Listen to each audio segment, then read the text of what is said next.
No need for a 13-second intro. It's a 2-for-1 special, baby. Here we go. So if I just do like a saga for fitness, this will probably be the next video. I might put them out back to back to back. I don't know. Either way, no more interruptions. Here we go. So now you're 13, 14 years old. You thought you could bench 195. You finally max out with free weights and your max is 145. That is an Olympic bar, a 45-pound plate, and a 5-pound plate. Now you're mad at the world.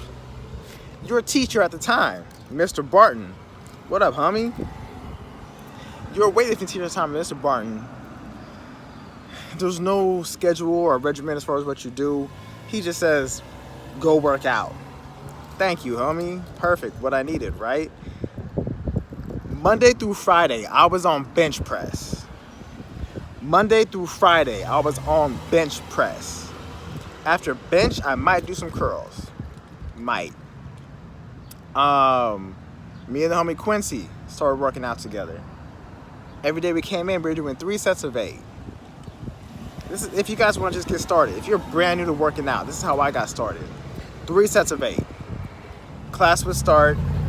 Quincy would come out to me, 35 and a 5, 35 and a 5. And that's what we did, 3 sets of 8. Then we go to incline. Then after incline, I go hit that little butterfly. After the butterfly, I would, that's why if I had time or whatever time was left in class, we hit some biceps to try to get the arms bigger. Because females be looking at the arms, you know what I mean? The chest, they just see through the shirt. But the arms, as you guys see my high school pics, I was always wearing tank tops. I violated dress code every damn day of my life. That's why I was always in ISS. That's why me and John Carlos were, not to say real close, but we knew each other well. And the sad thing is I didn't know who John Carlos was at the time. This is why if we could help our youth and educate our youth, they would know these things and it could probably get them further in life. If I would have known who he was back then, God has his ways of working. I'm supposed to be where I am right now. Supposed to be where I am right now. John, I still want to talk to you, kick it with you, just reminisce with you, because you was preaching to us all the time. Anyways, separate story. ISS, me and John Carlos. I'm talking about Olympic 1968 John Carlos. I'm talking about John Carlos. He was my ISS teacher. For those of you that don't know, Google it. Me and him was real close because I was in ISS all the time because of dress code. Anyways, after bench, incline, if I had time, I would get biceps. 35 and a 5. 35 and a 5. Naturally, probably because I'm black, thank you, G. I'm still working hard. I'm still pushing hard. My strength just went up. So then I started working out with the homie Corey and the homie Juan. And Corey knows who he is. Corey, I'm not going to throw a government name, so I'm not going to throw out the last name. But Corey, because we was right there on 2nd Street. You was right there at the apartments across the way. Me and Corey was working out with the homie Juan. And then I feel like I was getting to the big boy weights. And then, I guess at one point during the school year, we had an intern come in. I don't know where Coach Barton went, or Teacher Barton, if he had like a vacation or where the hell he was. But we had some dude interning from a college. He was a cool, light-skinned dude, built, you know what I mean? He seemed like he knew his stuff. And he told us as a class, he said, hey, my, not to say superior, but the dude above him is coming to watch him teach us. So obviously he wants us to make him look good. We're like, yeah, whatever, I'm a kid. I don't know no better anyways. But his dude's watching him, we out there doing our thing, and that was the day we decided to max out. So as I'm getting ready to max out, because I was at a time when I plateaued, and I skyrocketed. I told you I did bench every day. Do my bench max skyrocketed. That's why I started working out with Corey and Juan, because I thought I was at 145. Dude, I just climbed and climbed and climbed. So I was at a plateau, straight plateau. 205. For the love of my life, could not get over 205. Finally, the day this dude says his little manager, whatever you want to call him, was there, he's there. And so when it comes time for me to try to max out, everyone's there cheering me on, because now we're doing like a group effort and we're making him look good. So I'm getting ready to max out. When I used to do my sets, I'm doing 8 reps, 10, whatever I'm doing, 8 reps, 10 reps. I'd hold my breath the entire time.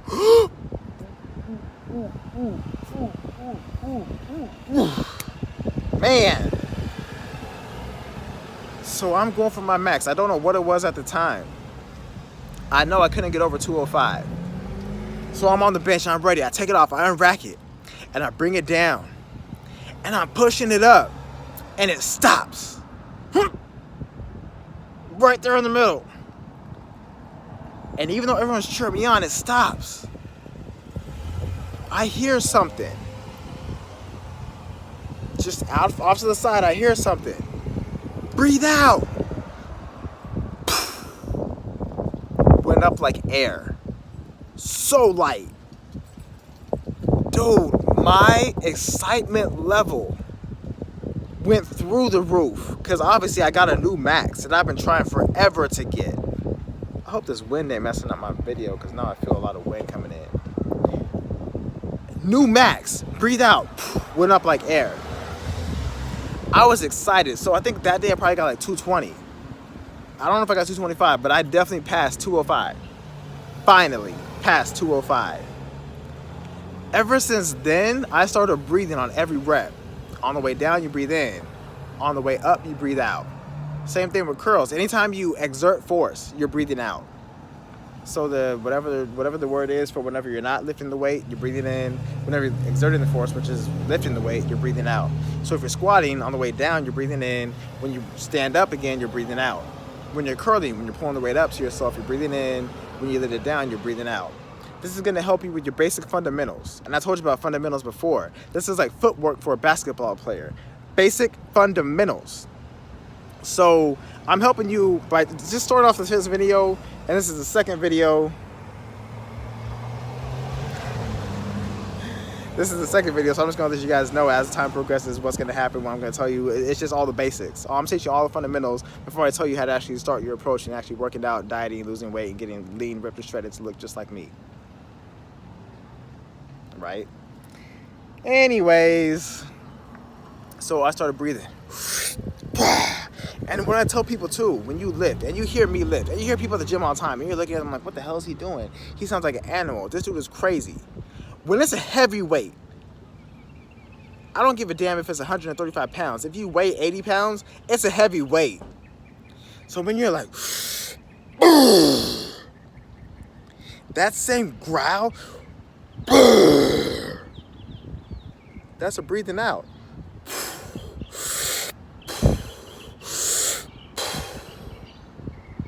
You ever been in a fight? Okay, sorry. Not a common question to ask. If you see people in a fight, and when they're fighting, and they're just, your aggression and your adrenaline is damn near through the roof. So you're punching, swinging, kicking, doing everything you could do, and you're getting hit, and you're taking the pain, and you're bleeding, and you're swollen, and you're just like, ah. But you're in that zone, and in that moment, you won't feel it until the next day. What's going on, man? How you doing? The same way you don't feel sore till the next day after you work out, a brutal workout. The next day you wake up, ooh, my chest is sore. Ooh, my legs are sore. If you do squats, crazy squats, and you sit down to use the restroom,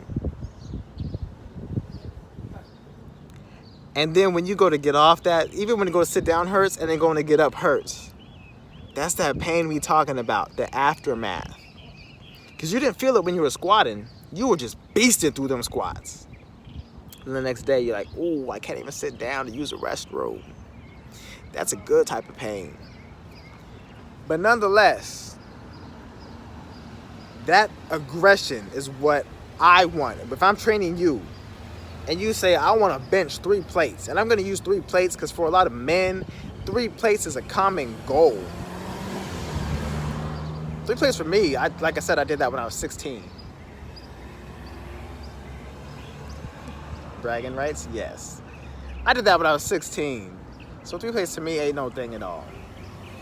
Like Kobe saying, you're up 2-0 in the playoffs. That ain't no thing at all. It's a chip that we after. Chip, chip, chip. But nonetheless, that's what I'm looking for, is that aggression to get you to the next level, to get the weight you want to get. When you get the weight you want to get, you will get the results that you are looking for. So when you're looking for that heavy weight, when you want to get that 3 plates, and you're at 275 and you're trying to push it, I don't want to. I want to power through it. Power through it. You see that Mamba mentality? You saw Kobe back when the 08, 09, 2010, when he had that look on his face. And he had them teeth out. And he was just showing you, I am not going to be stopped. I am not. In 2008, you get me once, that's my own fault. You get me twice, I'll take my hat off to you. That is a John Cena quote, ladies and gentlemen. I will post it right here. But I'm a bad mother brawler. You get me once, it's my own fault. You get me twice, I'll give you some respect. My hat's off to you, RVD. You snuck one. There will not be a second time. Get me once, it's my own fault. 2008, Boston got him once. 2009, when he was just aggressive. Look at his highlights.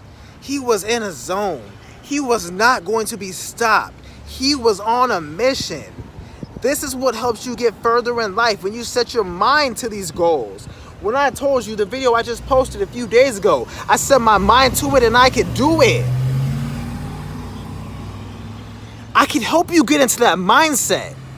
I can't guarantee you'll have a Kobe mentality or my mentality, but damn. If you find out what works for you and you make it work for you, guess how far you can get in life.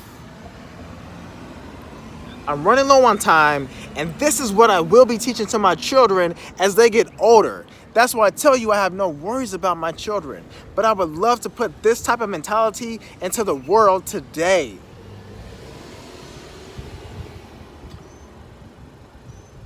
If we all know we could be great, if we are all not selfish in our approach to be great, if we all can find a way to do things together, if we all could help each other.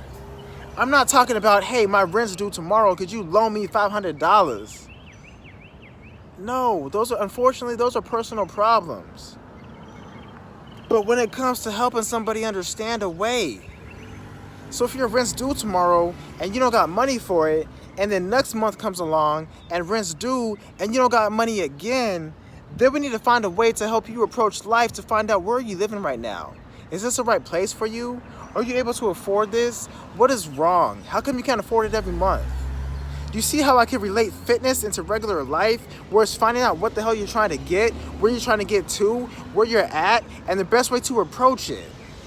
This is what I'm trying to talk about when I talk to you about life. So if we can make life great for everybody, that would be beautiful, folks. I don't even know how much of fitness I really talked on today. But it's fine, because I'll be back tomorrow. It's Tuesday. I'll be back tomorrow. I wish everybody well. I wish everybody nothing but the best. And when I say put your thoughts and your opinions in these comments, feel free to do it, because I reply to damn near everybody. It might not be right away. I reply. If you want advice or opinions, I'll give them. I'm down to help. As crazy as I am, as wild as I am, as extra as I am down to help. Okay?